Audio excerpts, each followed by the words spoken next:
What's up YouTube, it's your boy Naughty Nev. Today I just want to bring you part 2 of the combos that you can play with Cyber Dragon's Post Alliance Insights. If you have already seen my previous deck profile videos, if you haven't, I'll just put the link in the top right corner.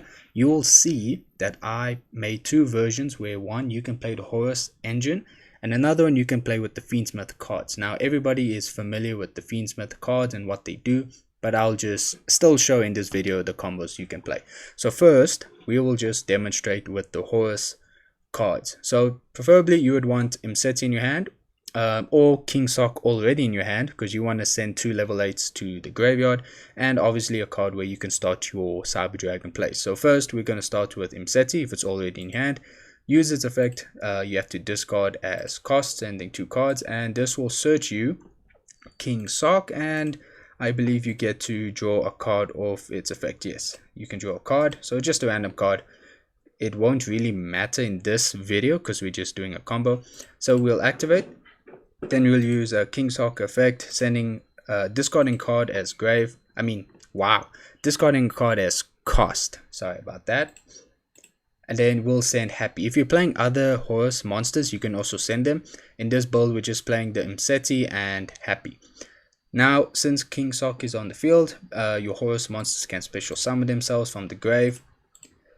And now here you have 2 level 8s, so you can overlay, and then depending on what you're playing, in this case you can go into Hope Harbinger, or you can go into Photon Lord, or if you're playing a going second build, you can XC summon into Drag Lubion. In our case, I'll just XC summon into Photon Lord. Photon Lord can be your monster negate. Hope Harbinger will be your spell and trap negate, but if you're going first, you would probably most likely go into Photon Lord. So now you have your negate set up. This is one good thing you can play with the Horus engines. There are a few rank 8s which can really work well with the Horus cards that you can play just to establish a negate or some interruption before you start your Cyber Dragon plays. And now from here, it will obviously be regular Cyber Dragon combos. So with Cyber Dragon core in our hand, we'll normal summon, use its effect, and it will search as Cyber Dark Realm to our hand. And then we will activate Cyber Dark Realm, use its effect to search our Cyber Dark Chimera. Next you'll use the other effect, normal summon Cyber Dark Chimera, and then from here it's obviously the regular combo that you guys, if you haven't or if you have, you can check from the previous video. I showed all the 5 Cyber Dragon combos that you need to know. So if you guys already seen it, this is already combos you already know, ending on Infinity, Regulus, Heos, Varag, and maybe SP as well, or if you're playing Silhouette Rabbit. So yes, next I'll just show with the Fiendsmith cards what you can do.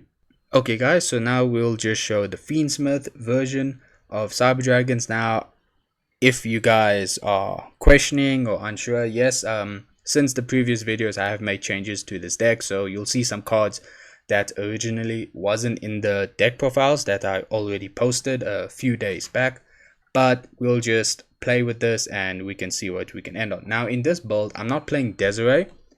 I wanted to play Wave Hiking Caesar over Desiree, and the logic behind that is because people are playing Bestials and Cyber Dragon cards are light and our Cyber Dark cards are dark. So Bestials is a threat to this deck. If they banish, for example, Cyber Dark Worm before we get to use its effect, that is a problem for us, and we don't have a level 5 body. So I decided to rather play Wave Hiking Caesar so that we can protect ourselves from Nibiru and Bestials. So for this, obviously you would need either Fiendsmith Tract or Engraver, and yeah, either of those 2 cards can start your Fiendsmith plays. Now another thing you need to realize about Cyber Dark Chimera is its effect, where it says you can discard 1 card and add Power Bond from your deck to hand.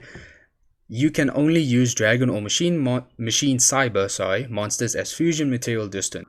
This is very important because if you start with your Cyber Dragon plays before Fiendsmith plays and you use Chimera's effect and it resolves, you are unable to go into Necroquip Princess, because obviously Necroquip Princess material if we just read it, it says it needs one monster equipped with a monster card plus one fiend monster card.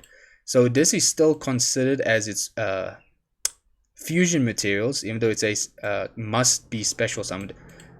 Its fusion materials does not use dragon or machine cyber monsters, so you will be unable to bring out Necroquip Princess, and in the end you will not be able to bring out Wave Hiking Caesar. So an important note is you need to start your Fiendsmith plays before you use your Cyber Dragon plays. However, down the line, if let's say Chimera gets negated, that means its effect won't apply and you will not be locked into using dragon or machine cyber monsters as fusion material.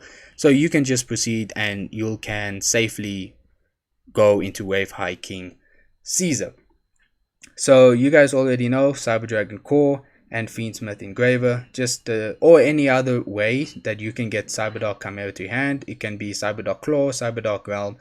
If you guys have seen the previous videos, it's already a 1-card combo for Cyber Dragons, and you just need Fiendsmith Engraver. So we'll just show where if Cyberdark Chimera does get negated, you can still go into Fiendsmith by using Moon of the Closed Heaven. So let's say we normal summon Core effect, Core searches Cyberdark Realm, and then obviously you'll use Cyberdark Realm, use this effect to search, or if you already have Cyberdark Chimera in your hand, you'll just proceed to use the other effect, normal summon Chimera, and then you'll link summon into Clockwork Knight. Use this effect, tribute, you can add the other Clockwork Knight, the continuous spell, to your hand. And now let's say you use the effect, sending for cost, and then it gets negated. Now here you can go Clockwork Knight effect, you can tribute Cyberdark Worm to bring out Cyber Dragon Core. However, you still don't have access to Power Bond, so that wouldn't be the best play. So instead, if you don't have Engraver in your hand, you can just link into Moon of the Closed Heaven, and straight from here, this is your Fiendsmith plays. Otherwise, you can link into SP, you can link into Silhouette Rabbit. If you already have Engraver in your hand, that will work as well. So this is just a quick video, just for those who want to know what combos you can do with the Fiendsmith build and the Horus build. Now, just a note, if you're playing the Fiendsmith version where you're playing the trap, you can put Desiree in your extra deck. However, just understand that the extra deck is really tight with this version. So you can play with the Desiree, and you can also play Fiendsmith Paradise. Obviously, Fiendsmith Paradise, the trap card, can be an interruption during your opponent's turn. So you just need to make adjustments in your extra deck. But in our case, I just decided to go for Wave Hiking Caesar to deal with Nibiru and also the Bestials, so that our Cyber Dragon cards are protected. And a lot of decks currently in this format do special summon. So I think just for now, I'll go with Wave Hiking Caesar. Otherwise, guys, that was just a short video. So this is the end of the video. And till the next video, guys, Naughty Nev signing out. Peace.